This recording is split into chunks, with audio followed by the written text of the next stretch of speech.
Olá, meu povo maravilhoso de Parnaíba região. Eu estou aqui com essa figura ilustre da política do estado do Piauí, nosso amigo professor Juriti. Eu trouxe aqui para uma conversa com o Gibão. Esse canal que é um canal que vai estar com você toda semana a gente vai estar trazendo uma figura do estado do Piauí para falar de política, para falar da vida, para conversar, porque aqui é um podcast. A gente quer conhecer de fato a história do professor Juriti, que já foi também um líder comunitário, já foi professor, já foi estudante universitário e que hoje está com seus empreendimentos no estado e que também já militou na política de Parnaíba, porque já foi vereador da nossa cidade. Olá, Juriti. Ora, boa tarde, amigo Gibão. Estamos aqui na conversa com o Gibão para conhecimento dos parnaibanos, alguns já me conhecem, outros não, mas os piauienses de forma geral, que vai ter acesso a essa entrevista, vai entender muitos valores da política parnaibana do Piauí e a história propriamente dita. Estamos aqui abertos para o diálogo e responder aquilo que você nos perguntar.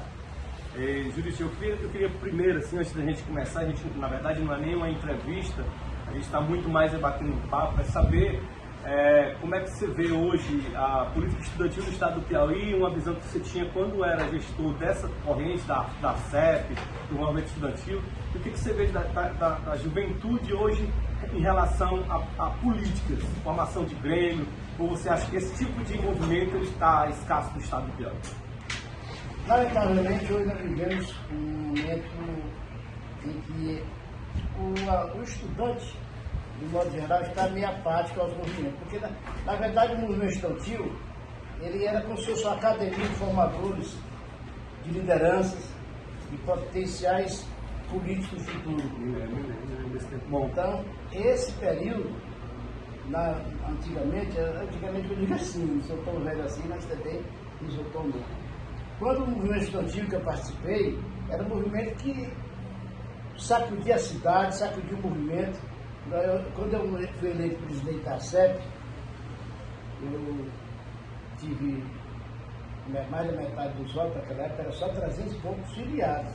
Quando eu saí, passei 2 anos na CEP, já tinha 6.500 filiados. Ou seja, foi um trabalho gigantesco, resgatamos a potência do movimento estudantil, não só em Parnaíba, mas no estado do Piauí. E de lá para cá, continuou, mas entrou em decadência. Hoje, totalmente decadente. Estudante, essa trajetória do Juriti, de estudante universitário, professor, e o ingresso do Juriti na política. Quem foi o seu padrinho, o seu mentor, o seu inspirador, sua inspiração na política? Essa história é padrinho. Eu, na verdade, não tive padrinho. Quem me apadrinhou, assim, foi o próprio povo. O movimento foi um padrinho. O movimento foi referência para reconhecimento da minha luta, né?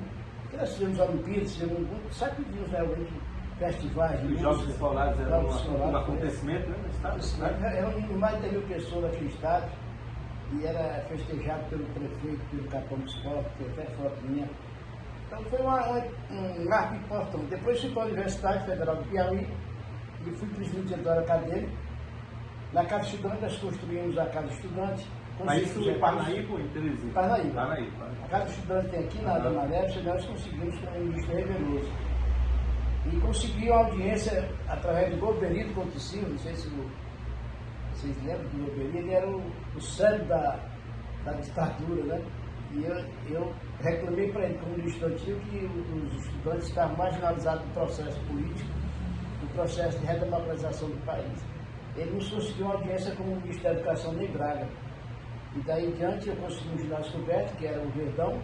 Levei a planta, que era a planta do Verdão, eu levei comigo. E era para ser aqui. Mas lá eu disse para o ministro, ministro, o senhor vai liberar a verba, mas não vai ser feito em Parnaíba, porque a capital não tem. A força política vai prevalecer. Não, eu vou lhe mostrar que eu vou mandar a verba para Parnaíba. Só que quando o ministro tentou mandar para cá, através do coronel Anísio Vasconcelos, que era o secretário dele, era do DED, do Patrimônio dos Povos. Eu comuniquei que não tinha chegado recurso. Aí fui até o ministro Gás, chegou em Teresina, eu fui para lá. Eu e Fonseca Júnior, que era meu secretário, fomos lá e conseguimos romper lá a segurança do presidente. E o ministro estava acompanhando ele, na inauguração da escola, enquanto a prefeitura de Teresina. Mostrando a força que o movimento estudantil tinha e que te deu ingresso à política. Aí eu digo assim, o Monsanto foi o primeiro prefeito constitucional, depois da Constituição de 88, depois da ditadura militar. Qual a ligação do Juriti nesse primeiro governo Monsanto? Qual o alinhamento do Juriti no primeiro governo Monsanto? Não, quando o Monsanto foi prefeito, eu fazia oposição. Eu era vereador do MDB. E era ligado... Não Paulo Lages, que foi o candidato que perdeu com o Monsanto naquela época? Não, foi antes. Foi antes, né? Foi antes. Antes o Monsanto veio que perdeu. O Monsanto perdeu umas 3 vezes, mas eu estava do outro lado. Eu estava do outro lado assim, eu era legislativo e candidatei a vereador por força dos professores, dos estudantes, e me dei com o doutor João Silva, mas eu não era seguidor da família Silva. Da família Silva. Eu era amigo do Paulo Silva, que fizemos faculdade junto. Aí ele foi que me levou até para Teresina, ele e o doutor Alberto. Mas aí o doutor João Silva, como prefeito, me colocou como líder do governo. Depois eu pedi para me retirar, porque não concordei com algumas coisas que estavam sendo feitas. E naquela época até a fazenda São Sebastião tornou-se uma coisa linda. Aí cresci na política através, se perguntar através de apadrinhamento. Quem me convidou para ocupar o cargo foi o ex-prefeito Edith Mendes. Eu não era seguidor dele, apenas ele chegou em consideração. Na política atual, o que fica mesmo é essa amizade do Juriti com o ex-governador Monsanto, né? E uma luta que você construiu, uma carreira política dentro do governo Monsanto, você assumiu algumas secretarias, né? A GESPIS, você também... Não, primeiro eu te falei, eu fui ser chefe de gabinete jornalista como vice-líder do MDB na Assembleia, porque tinha que o menino, o salário achava até que era muito elevado. Resultado, mas eu passei 2 anos fora, quando eu voltei, porque na TV vereador e ganhei, depois fui candidato a deputado estadual, fiquei como terceiro suplente, mas o doutor Alberto me levou para Teresina para assumir o governo dele de secretaria. Nós construímos a Secretaria de Assuntos Municipais naquele tempo e virou praticamente uma espécie de secretaria da cidade, né? Secretaria da cidade, do município, né? Aí, com o doutor Alberto, eu fui secretário de governo, depois também fui subchefe da Casa Civil, fui secretário extraordinário, fui assessor especial. Todos os cargos que você tem no Palácio eu ocupei. E a amizade que eu tinha com o doutor Alberto era bem grande. O Monsanto naquele tempo também apoiou o doutor Alberto. Nossa luta era para derrubar a oligarquia, conseguimos derrubar. Nós fizemos história com isso. E daí em diante, aí quando eu era secretário do meu prefeito de Piracuruca, o Monsanto me convidou para ser diretor da GESPIS. Depois me tornei diretor, presidente, externamente. E assim continua a história. Foi há um tempo que eu coordenava a campanha. Afinou mais amizade, claro que o cara que te chama, acho que tu não pode deixar nunca de ter a gratidão, e aí comecei a ter amizade, respeito pelo Monsanto, pela luta que nós fizemos juntos. Nós construímos uma história junto com o Monsanto, que o doutor Alberto, que aqui para a gente não vai entender, o doutor Alberto, nós conseguimos destruir a oligarquia do Piauí. E com o Monsanto nós enterramos a oligarquia. Exatamente, que em até mudou de partido. Ele salvou o PMDB, com o Mauro Ferraz, o Monsanto conseguiu desbancar a oligarquia do PFL, que era o Napoleão, era Forte, a Lira, que é uma coisa... Quem primeiro derrotou a oligarquia foi o doutor Alberto. Aí o Monsanto terminou de enterrar. Inclusive chamaram o PFL para Partido Formador de Ladrão, mudaram até o nome. Mudaram o nome várias vezes, Democrata, agora está União Brasil. União Brasil, exatamente. E a sua ligação com o Monsanto, agora prefeito, depois de 2016? Que ligação era essa? Se era política, se era só de amizade? Ou se você era uma espécie de guru, como todos os grandes políticos têm? Um guru que norteia qualquer tipo de administração. Qual era a sua ligação do Monsanto a prefeito de 2016 para cá? Em 2016, o Monsanto me convidou para ser secretário. Nós participamos aqui, eu acho que poucas pessoas lembram, eu participava, eu não era estar de expondo assim, mas eu estava sempre fazendo reunião na casa dele, nós estivemos juntos uma vez, né? Então, nós participamos da campanha, inclusive naquela época tinha muita gente que procurava para ir com o Monsanto para tirar gracinhas dentro de casa, que ela estava acabando com a campanha.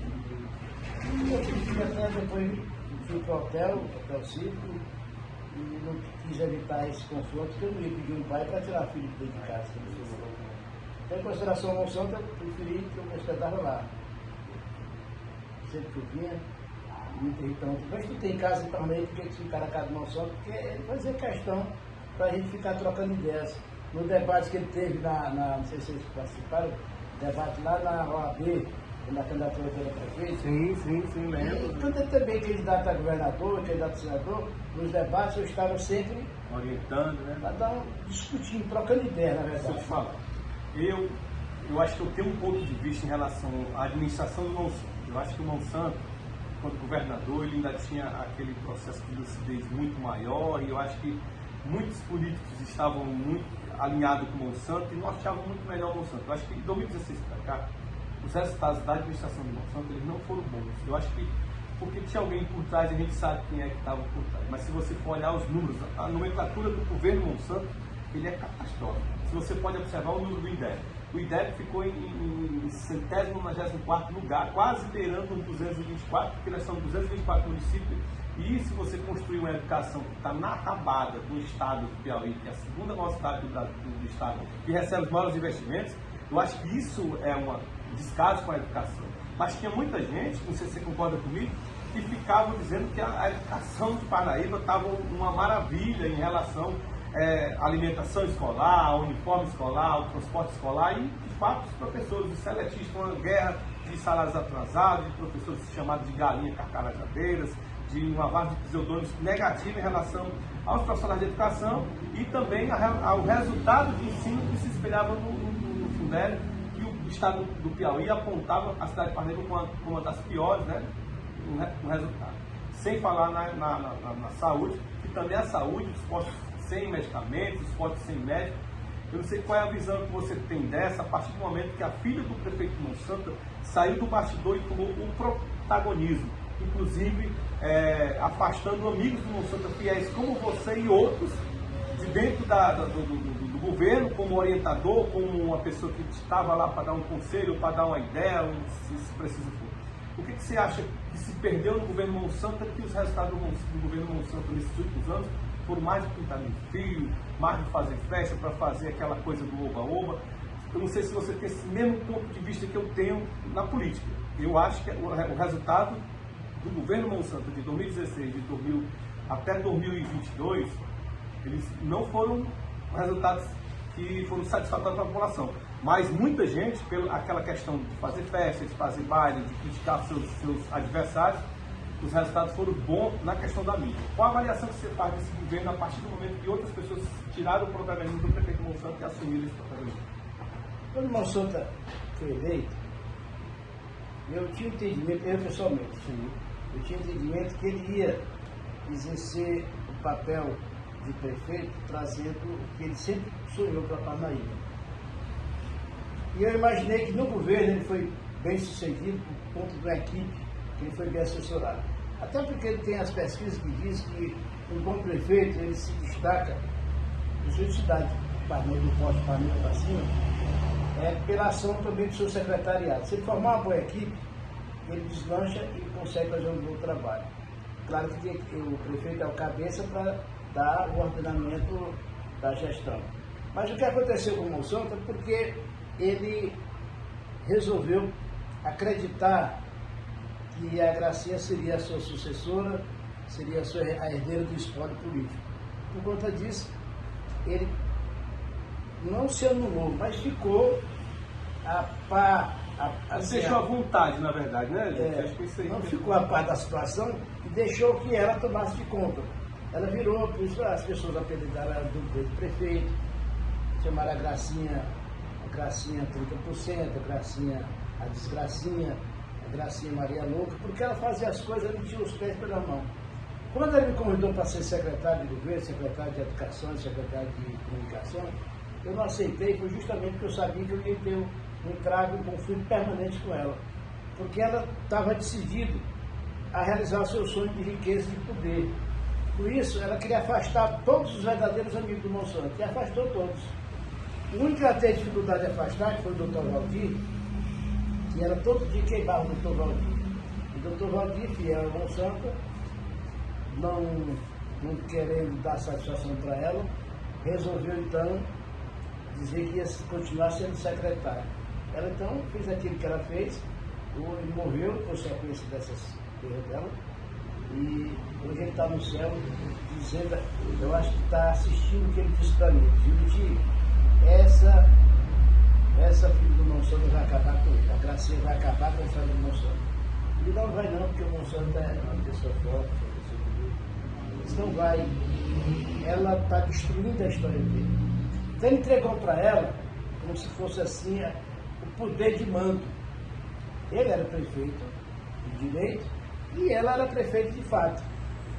Mudou 20 secretários. Aí tu imagina se eu estivesse lá. Ela sabia que era uma das pessoas mais ligadas ao Monsanto, que acompanhou o Monsanto, não só no governo do Estado, mas também no Senado. Inclusive na sessão, ele presidiu o Senado, fez até uma homenagem à minha pessoa, por isso que eu considero ele por esse reconhecimento. Mas você há de convir o seguinte, o Monsanto, com todo esse potencial dele, ele tinha muito a oferecer para o Parnaibano. Ele não conseguiu realizar o sonho sonhado por ele. O que ele queria? Ele queria uma Parnaíba na educação e na saúde, que ele é médico. Eu acho que até hoje ele não sabe que a herança maldita que a Gracinha deixou para o atual prefeito foi das piores. Deixou, como você falou, a educação entre as piores. Chegou em 100 agora, no IDEB, a avaliação do IDEB, da atuação pelo MEC, mas 100. Quantas cidades menor do que Parnaíba, centésimo lugar, isso é uma vergonha. E na saúde, através da Previnha, avaliação feita pelo Ministério da Saúde, que ele patrocina a avaliação, através da Previnha. A Previnha fez, Parnaíba ficou no 219 lugar.